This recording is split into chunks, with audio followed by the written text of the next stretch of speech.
Okay, I think we can begin, right? Okay. Hi, everyone. I'm going to share my screen.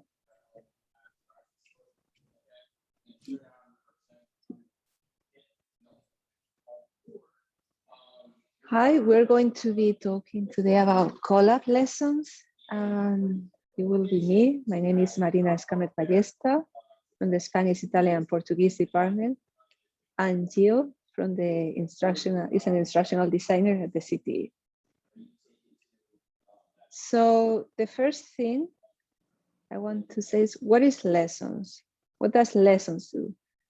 Lessons allow us to organize the content of the class in modules, weeks, chapters, months, any other type of organization that you want to give to the course, you can do it through lessons. It also allows you to personalize your course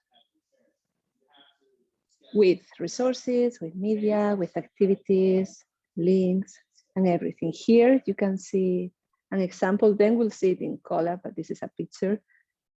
Here is by weeks, but you can also do it by chapters. What type of media you can add to lessons?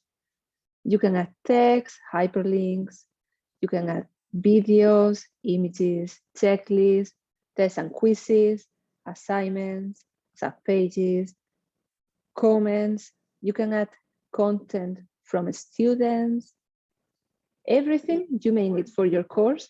As of now, I haven't found anything that I cannot add. Still, could be, but I haven't found it. Here is an example of the syllabus. This is what we are doing this year. We have included the syllabus to be downloaded on PDF, on Word, and also embedded inside Collab. Here, if we click on calendar, it will take us to the calendar. In my courses, and I guess in your courses too, students have to navigate through several things, such as links, readings. They have to go to several web pages that are not always inside the same site. So here you can direct them right to the place they have to go. And it's everything on the same place. So for today, they have to read this web page. They can click on here. The next day, if they have to do a reading and it's a PDF, they can click in here and they will download the PDF. Here, this is how we are organizing the course this semester. The guidelines, we are including them inside lessons.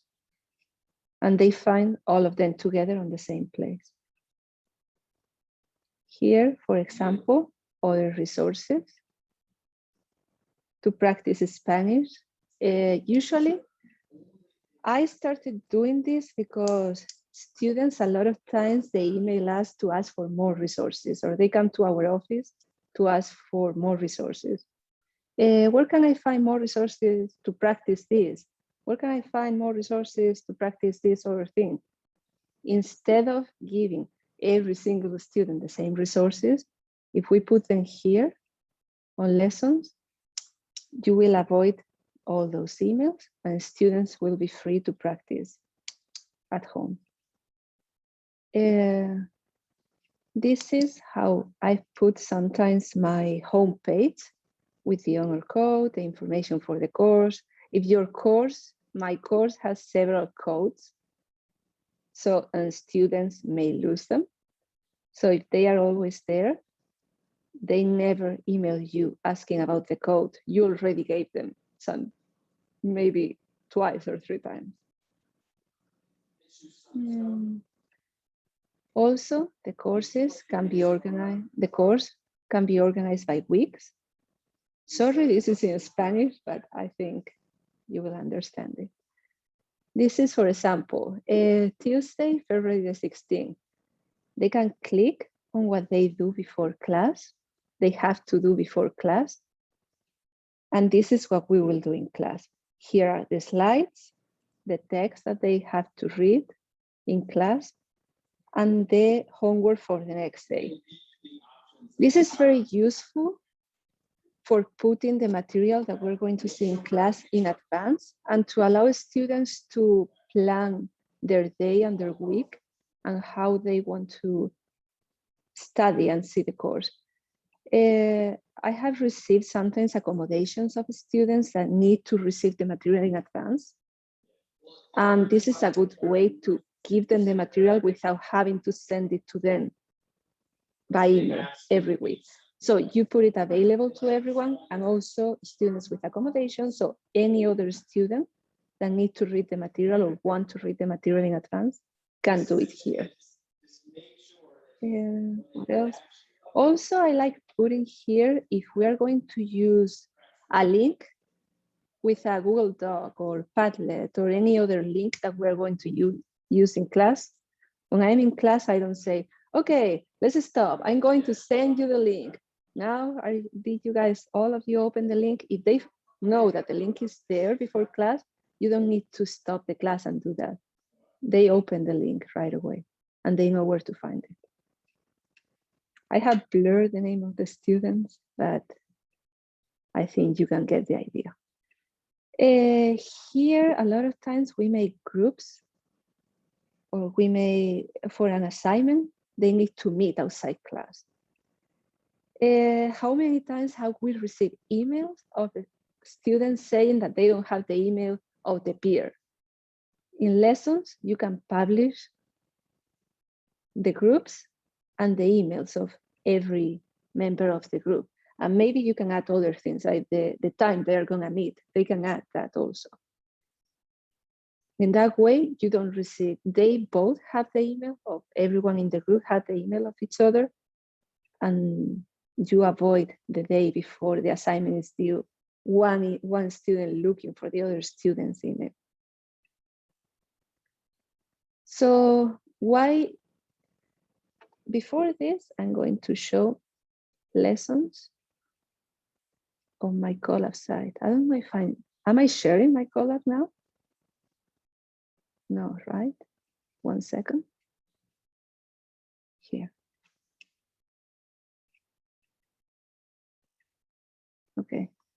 This is a fake Collab that I've done for today with information about other courses. So a lot of times I like to substitute the overview page a Collab gives you with a lessons page that I personalize better for my class. So you can present the information for your class, the honor code in Spanish, I like to include it. You can include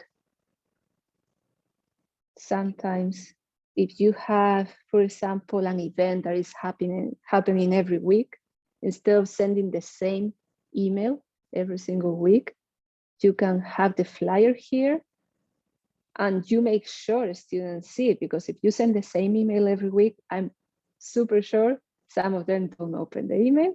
Here, they don't have a chance. They open Collab and they see the events going on. Also resources and the study abroad programs, for example. This is open and you can put any information that you like for your class. Here, I've shown this before, but the syllabus for the course, there are several ways to organize it. You can organize it with sub-pages, actually. Programa del curso is syllabus, with sub-pages with the course objectives, the structure of the course, and the calendar. This is really useful, the calendar. You can organize it by chapters. For example, students before the first day of class in languages, they have to submit a proof of placement. When we were online, they had to take a quiz before, an online readiness quiz. They had to register in several platforms. So everything is on the same place. For example, here they can click, I have submitted my proof of placement. Here they read how to do it, and here they submit it. Then taking the quiz, here you can link the quiz. so that they don't have to go back and forth looking where they have to submit the proof of placement, where do they have to submit the quiz, where can I register? And here also you can include, read this section, and it takes you to the section they have to read. And videos. This video is actually not related to this course, but I wanted to show how to put a video, so you can include a video. Without tutorial, if you have something that is technologically difficult, you can include a little tutorial on a video, and it's useful for the students. Okay, this one. And here, this is a normal class day. You allow students to self-regulate their learning and to plan their learning by putting what they have to do before the class, the time, the class materials, and the homework for the next day. The next day, they have the homework. They have what we do in class. And maybe if we have a project here, you can put the groups there and the emails also, so that they don't have to look for them. What else here? By weeks, we can organize this instead of chapter by weeks, and it will be the same, but by weeks. And if there is a bigger assignment, like a final project, you can have all the information in another tab. Here, I have removed the last name of the students, but here you have the tab, you have the groups when they have to present, and the documents needed for that. They have their link on the information they have to present. Here they have the guideline and the rubric. And you can actually link this section on the day they have to do it, and other resources that they can find. This is actually also here, so you can have freedom, you can have fun linking different things. You can use different colors, different type of letters, make them bigger. And yes, I think that was all. If you had, this is useful also if there are several sections of the same course. For example, in Spanish 2020, we have more than 10 sections. I haven't counted them. You can have a master site where everyone can copy the materials and transfer them to their sites. So for example, resources. Other instructors can add resources here, and then they can copy to their site. So it's collaborative because everyone teaching the same course can add their materials, and it allows them to save time by just copying this. They can copy the weeks with the homework. They can copy the syllabus. They can copy the guidelines. Probably they would like to remove this, but they can copy the guidelines and then personalize that to their teaching and to their course. Vale, what else do we have here? I'm going to come back to the slides. 1 second. I don't see the slides, but I think you see them. No? Okay. Okay, perfect now.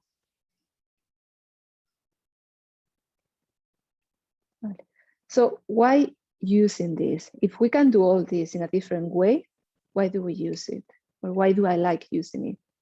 I think everything is organized coherently and logically. And in that way, you can organize the course better.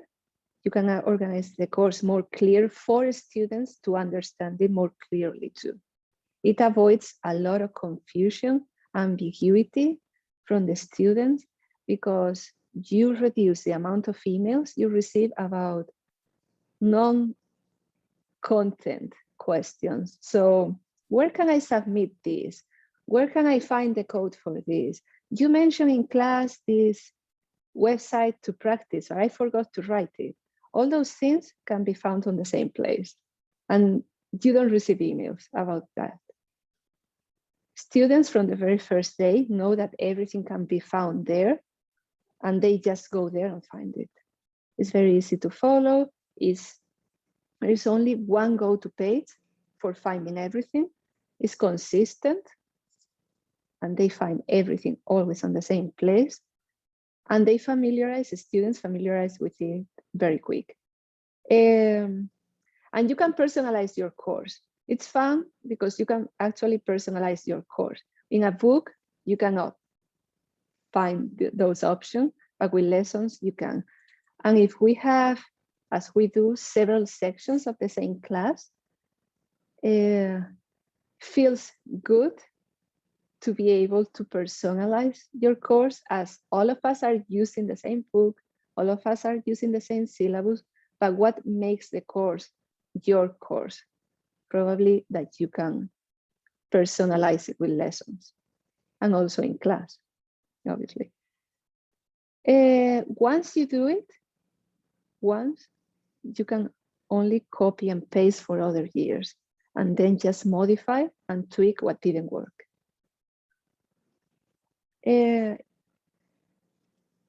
It's also a way to improve the accessibility for your course, because as I said, you allow students to have early access to class content, to download any paper that they want to download, to review the material that they want to review in advance, and to read it. Not only for the students that need accommodations, but to everyone. A lot of times, when a student missed the class, then they email you, "Hi, can you tell me what we did in class today so that I can catch up later?" If you post it, they don't send you those emails. They know that what we did in class is there already. It eliminates barriers of class materials only on static paper. In paper, if there is something unexpected like a pandemic, we cannot modify what's there. But in lessons, you can modify what's there. You can, if a student, we have decided to give the guidelines in paper in a font size 10. Some people, so that we avoid printing more paper, for example. Some people may have trouble reading that, but with lessons, they can download it and change the letter and change what they want, change the format, so that they can read it easily. It allows to upload materials in various formats, like PDF, video, Word, etc. And there is a cool feature that I like, is that you can release, there's a letter missing, word missing. You can release certain materials to some students. So if there is group work and half of the class need this material and half the other, you can do that through lessons. These students will see this and the others will see the other thing. So in class, they'll be able to work like that. Also for tests and quizzes, if there are students with that need more time, you can have them only taking that quiz and nobody else will see which quiz is taking the other person. Some drawbacks is very time consuming. The first time you do it, you can spend a lot of time doing this, a lot of time. So I like to see it as a time investment, that you do it once and then you avoid spending time answering emails, spending time uploading materials, sending different emails with different materials to everyone. And once you do it, you can just copy and paste, actually import from the first course you did it to your other courses. So it's a time investment. I like to see it that way. And the tables. I have still not figured out how to do nice looking tables, but it's a trial and error thing. So for tables, I had trouble doing that. So for me, it's a drawback. because there is not an easy way to create tables, but it's a minor thing. And now Jill will talk about the technological part.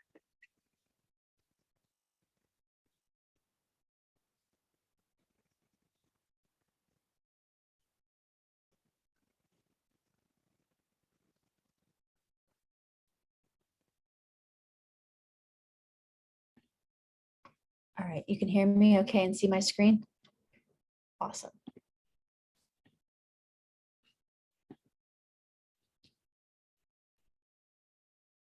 There it goes. There it is. All right, so there are quite a few resources available for creating lessons in Collab. So if you saw some of the things that Marina did and you want to try to replicate them for your course, or you're already thinking of things you'd like to do, there's a ton of great information out there that can help you set up your course or add more features to it. And I've broken these down into 4 categories: setting up and troubleshooting, design and implementation, and then practicing with it if it's something you'd like to do. Because as Marina said, it does take a little bit of time in the beginning, and it's maybe not something you'd want to jump into right now, right before the semester starts. So you can kind of think about what you want to do and then how to practice with it. So we have this great resource called UVACollab Help. I've given you the link to this and I'm happy to share it with you through this presentation later on. It breaks everything that you need down into 6 categories: getting started for students, assessment and grading, communication, site tools, and integrated tools. And under each one of these 6 categories, there are a ton of frequently asked questions and any information that you might need to set these things up in your course. So I went to the setting up lessons and troubleshooting section for this lesson today. And just for setting up lessons, there's over 43 questions and answers about that. So pretty much any question that you could have, anything that you're thinking about doing with lessons, there will be an answer to there. What I really appreciate about it is they give you multiple ways of understanding how to do these things. So each question has a how-to guide with a video, and then a step-by-step instruction with pictures. They take you through each of the steps. So I find that really useful for, if people prefer to have someone walk them through it with, and narrated content, or if you're happy just like looking at certain steps, they have the pictures right there. And so you can see how clear everything is with this, where they'll say, select title, lessons, activities, week 1 from the tool menu, and it goes step by step. I think that's a really nice way of getting more comfortable with setting up lessons. So any other thing that you may want to add to your lessons, you could see that Marina had a ton of different, videos and quizzes and groups. And let's say you want to add something to your lesson, but it's not directly in the lesson, frequently asked questions. There is also a help section for that. So the one that I really appreciated to show how detailed it is and like how they've thought ahead in setting things up is, let's say you wanted to add a multiple choice quiz to your lesson page. If you look here, they kind of already troubleshoot. Okay, if you want a single correct answer, click here. If you want multiple correct answers with a single selection, pick this one. If you want multiple correct answers with multiple selection, click here. So pretty much anything that you could think of, there's already a guide to it. So if you kind of plan out your course in advance and think about what you want, chances are the tools that you need and whatever kind of instruction you need, if you can't figure it out, exists on this site. Another resource that I think is really helpful if you already use lessons in your course, for example, or you want to start using different tools, UVA Learning Tech, the blog that UVA has some really great information that can kind of take your lessons page from, very straightforward to really thinking about the different technology tools that are out there. So Collab has a lot of really interesting supported platforms and technologies. I did a presentation on Hypothesis on Monday, and Hypothesis can be just integrated right into your course for having your students do like a guided reading or an annotated reading. And so the tech blog will show you how to bring those things into your course so that you are not sending your students outside of Collab to have them do something with a lesson. It can all be just streamlined onto that lesson page. I gave you the link here, and I think the blog posts in particular are really helpful. Each of the technologies has a blog post about it. And so what I like about this is you're not just seeing what the technology is, like for example, with Pull Everywhere, but they also give you ideas of how other instructors have used this technology in their course. And they also show you how this technology can benefit your students. I love technology, but I don't like technology for technology's sake. I think if you're going to use technology in a classroom, there should be a benefit to your students and like not a frustration of having to learn something else. So the blog posts very clearly like explain what this does for your students. And I think that's really important when you're thinking about how to set up your lessons and what you want them to cover. And then finally, and I think this is important, especially if you saw a lot of things that you would like to incorporate, but you're worried about, messing up your collab site that already exists. Don't forget that you can duplicate your courses and experiment in them. So as an instructional designer, I never want to go into somebody's course and mess things up that they have set. So I always duplicate my course and practice and experiment and design things in there. And as instructors, you have that ability as well. So if you're thinking about adding lessons in or adding different aspects of lessons into your course, you can do so by duplicating it. And then when you're ready to use it, you can use it for the next semester and have that be your course that you're going to copy in the future. So it's a very low stakes way of experimenting with lessons and all the features that it has, without messing up the work that you've already done or having your students see something that's not prepared. That's it for me. And we'll take any questions that you may have about them. Also, I forgot to say that with lessons, you can hide some tasks for the students and you can work on them so that while they don't see them. So while you're working on them, you can experiment there and just release them when it's time to release them.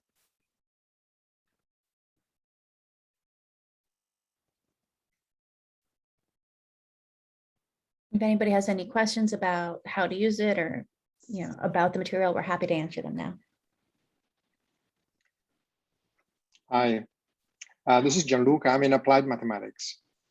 And I kind of use lessons in a very simple way. I just put all my stuff in there. And what I would be interested in learning how to actually decompose that. I've seen some nice feature in Marina's lessons, how you can make it so that only few students can access some of the items, or how can you make it in such a way that it pops up, you can close it up or open it up.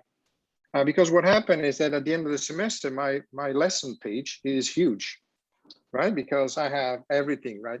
I used to put every day, I'm going to put there whatever is needed. And I keep adding it. And then I like to, to know how I can collapse it somehow. I know there is the way I've done it is through creating groups. Oh, okay. That I know that from, I think the update, the creating groups is a different process. I haven't gone to experiment yet, but you create groups in the settings, or you used to create groups in the settings. And then when you go and add something, I'm going to show you actually. That's more visual. Then I have another question that may be related. Mm-hmm. So when you split that in blocks, can you hide blocks until they, students has done something? Mm-hmm. Yes. You can put restrictions on it for certain dates or even for certain activities. So let's say you don't want them to move past lesson 2 by the 3rd week of the semester. You can date lock it. Mm-hmm. Okay. Here, for example, add, I don't know, text. There should be an option, don't release until all prerequisites are complete, and you can add the prerequisites, or let's say here. So that could be as a prerequisite, it could be, for instance, submit an assignment. Mm-hmm. Yes, and link a test or quiz. Should give me the option of only release to certain people, but since I don't have a roster, I think it's not giving me the option. but it should give the option for that. I can show it in another course, well, no, because you'll see the name of the student, but it gives the option of release only to certain students. And you, since you have pre-made the groups, you know if it's group 1 or group 2, group 3. And to make it also smaller, instead of a huge one, you can add sub-pages. So programa del curso, like this. It's one page with several sections. I see. Okay. Okay, thank you. You're welcome.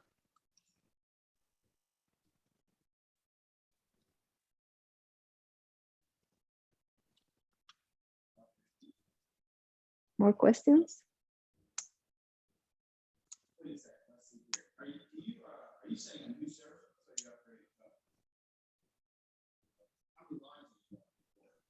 Okay, so if there are more questions. Sorry, one more.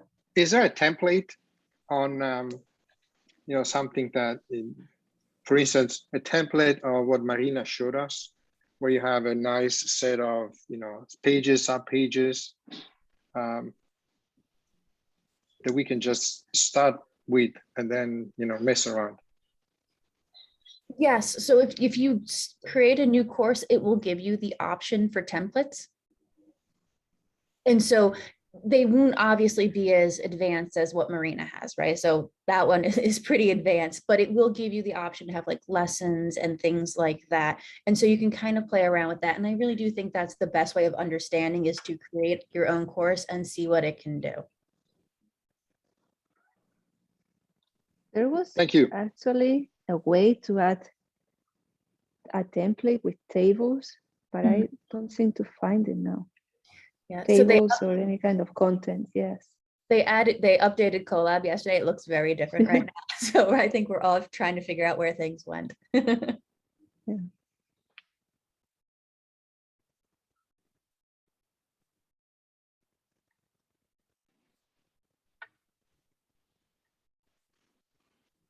And so I Oh, think, Any other questions? Thank you. yeah, thank you so much for coming. Thank you for your help. Bye. Thank you everyone Bye-bye. for coming. Bye.